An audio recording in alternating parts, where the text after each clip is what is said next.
सुने गिरनिया खेता में सूखल जा है कादो पनिया गे करे चले रोपनिया जहिया हो तो धाना के बेचनिया किना के देबो न थुनिया जहिया हो तो धाना के बेचनिया किना के देबो न थुनिया।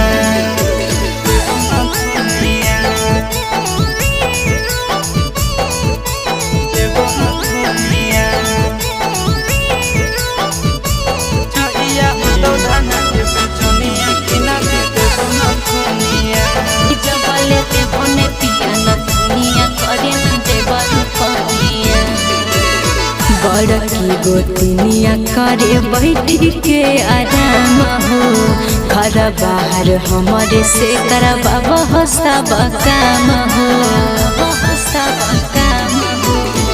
घर के मलकिनिया हमर बुझे पड़े।